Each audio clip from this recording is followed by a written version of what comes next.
Hey guys, Mono here. In this video, I'll be going over my top 5 most anticipated shooters coming in 2023. Games that for some reason or another, be it their premise, the setting, the gameplay, the team behind them, or some other X factor, they managed to grab my attention over the more than a dozen shooters coming out this year. This list includes a wide variety of different games, ranging from action-packed, free-to-play, multiplayer competitive shooters to more atmospheric and fantastical single-player experiences. So I hope you find something to get excited about that maybe you didn't even know existed. Let's get started right away with a game that I think has the right type of idea when it comes to introducing RPG elements and regarding game development. Witchfire. What do you get when you mix powerful elemental spellcasting and magic-infused guns? Well, you get Witchfire, which you already knew because I just told you a second ago, so I didn't really think this one through. Who even writes these scripts? Witchfire is set in a dark fantasy world where the church is imbuing you with dark magic and pagan forbidden weapons to fight monsters and witches. So think Q from James Bond, but with upside down crucifixes. Spellcasting focuses on the traditional 4 elements like ice, fire, earth, and lightning, or wind, I believe. They haven't really specified that last one yet. And you might be thinking, guns plus regular old spells that we've seen a million times in a million different games before. Why should I get excited about this? Well, here's how one of the revolvers works in the game. If you get crits by hitting enemies in the head, for example, the next time you reload, you get a number of magic bullets equal to the number of crits. That's a pretty interesting way to go around making a gun magic without resorting to the bullets are on fire sort of thing. But there's more.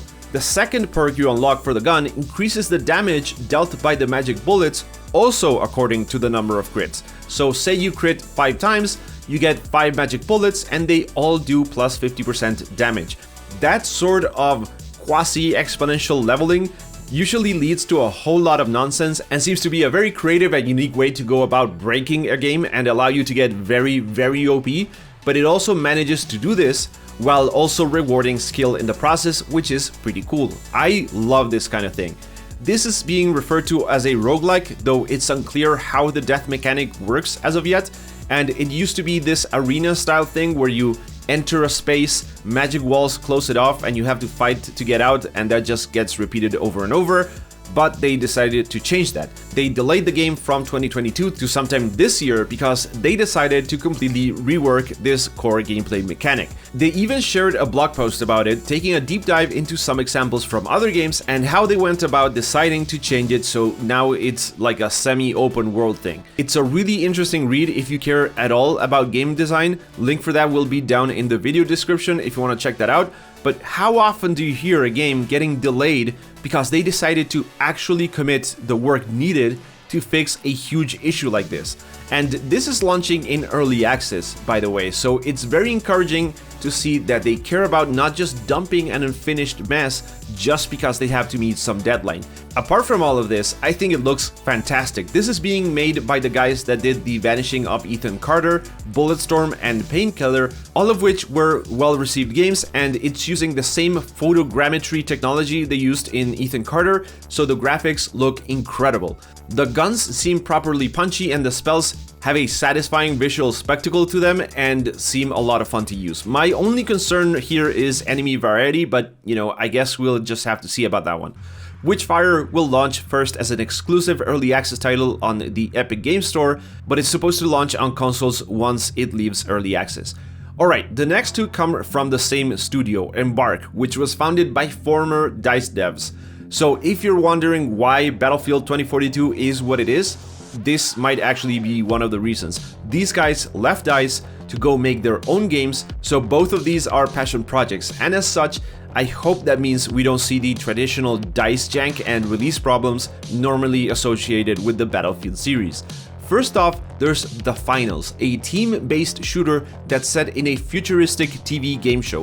Teams fight to make the most money in a round by taking and protecting these golden cubes. There's multiple cubes scattered around the map that you need to slot into these pillar-looking things and then protect the pillar before it finally banks all your money. When you kill someone, they blow up as golden coins, so I'm pretty sure that's another way to get some extra cash during a round. But the concept for the game mode is actually very interesting, as you need to win successive rounds to, you guessed it, reach the finals, with each round eliminating one team. So the first round has 4 teams, then there's 3, then there's 2. Each team is made up to 3 players, and there's appropriately 3 classes in the game: light, medium, and heavy. Each has access to specific skills and weapons. So for example, the medium has a zipline that he can put up for his team to use or for anyone to use.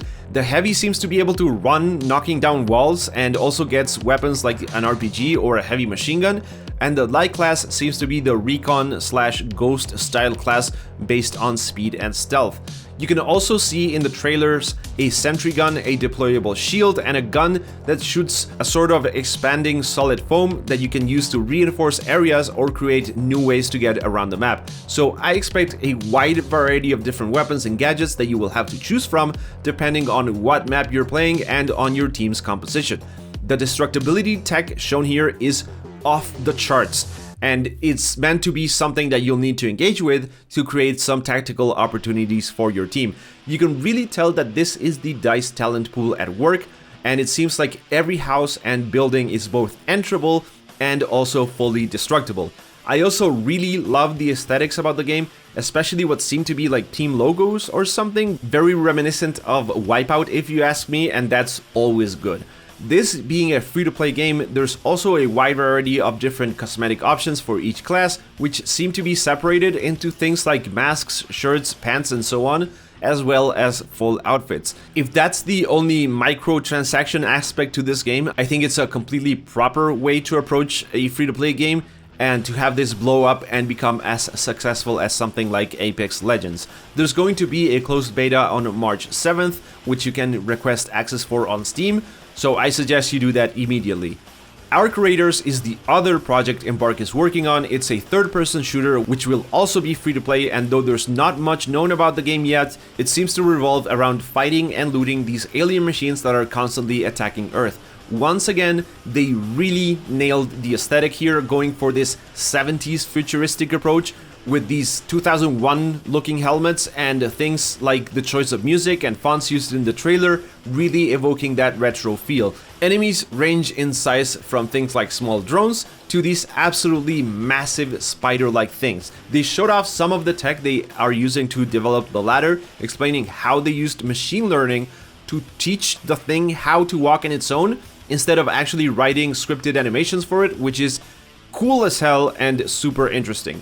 These sort of creative approaches seem to be the kind of things that developers don't really have the time or the permission to dabble on and explore when working under a tight deadline, such as developing a Battlefield game, and it's encouraging to see them unleash their creative freedom to make something truly unique. Despite there not being a whole lot of information on how the game plays, you can see in the trailer there's a section where they are trying to get into a heavily fortified area at night, but they get spotted and have to run away as all hell breaks loose around them. Both this and some of the more panoramic shots that they've shown seem to hint at a large open world to explore at your own pace, but once again, we'll just have to wait and see.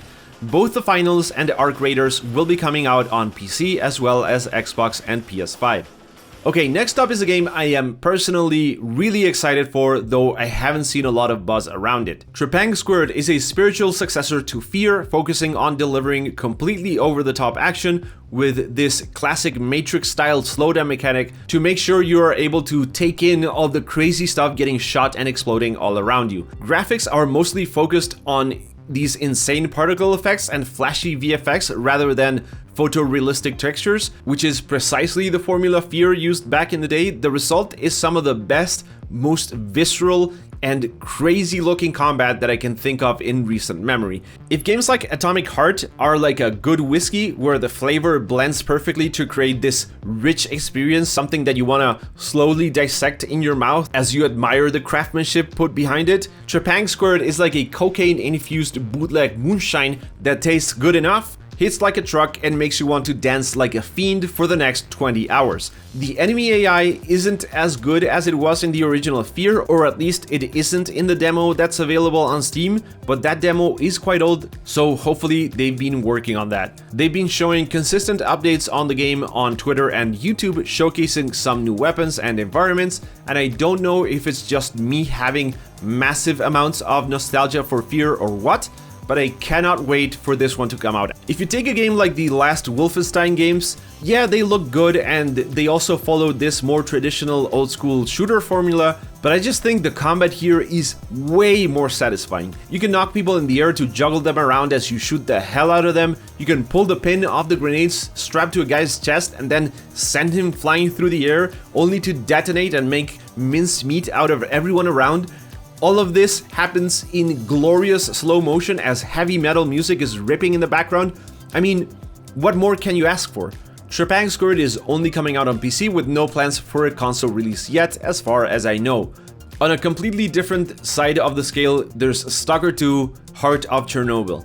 Development of this game has had some serious setbacks as the game studio, GSC Game World, is based in Kyiv, capital of Ukraine. I think I'm pronouncing that one correctly. So obviously the team had to focus on much more pressing and real problems than those of developing a video game. However, according to the Steam page, the game is set to release in December this year, though I honestly wouldn't be surprised if that date gets pushed back. The original Stalker game was released all the way back in 2007. That's a couple of years after Battlefield 2 came out, so it's old, and it's been a long time coming. Expectations are really high, with Stalker having been a success with a lot of passionate fans. It's one of those games where it seems like everyone that liked it really liked it and think it's one of the best games ever made. I think especially now with games like Escape from Tarkov being really popular, the gameplay of Stalker might attract a huge audience. One big difference though is that Stalker 2 is a single player game, though they have mentioned that they will look to add multiplayer support down the line, probably as a co-op feature. It will also have mod support like the original did, which I believe was a big part of its popularity and what made it have such a long-lasting impact. Unfortunately, I never played the original Stalker, though I was interested. I remember having problems at the time trying to get it to run correctly on my PC, and I eventually gave up on making it work.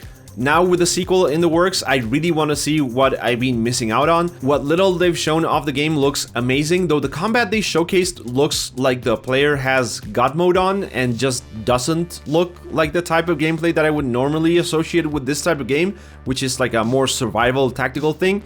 So I do have some concerns about that, but I hope for the best, and the atmosphere and everything else just looks crazy good. Stalker 2 will be releasing exclusively on Xbox and PC, so unfortunately no joy for the PlayStation fans.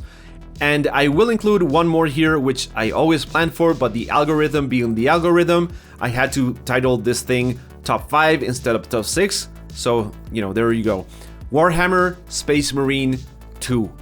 This game looks amazing. It's third person, the environments look amazing, the action looks incredible, there's a whole lot of enemies on screen, and the movement, melee, and shooting showcased in the trailer gives me some serious power fantasy vibes in the best possible way. This is the Warhammer 40k game that I think everyone's been waiting for. Yes, Darktide released last year and was alright, if not a bit underwhelming.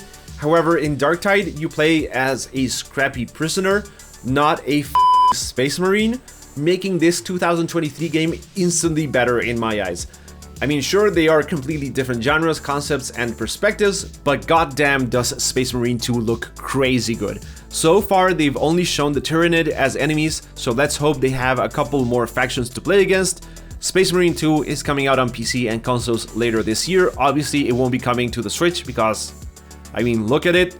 So yeah, that's gonna be it, guys. Let me know down in the comments if there's any other games that you're really excited about coming out this year. As always, make sure you hit the like and subscribe if you want to see more videos like this. And as always, thank you for watching, and I hope I will catch you in the next one.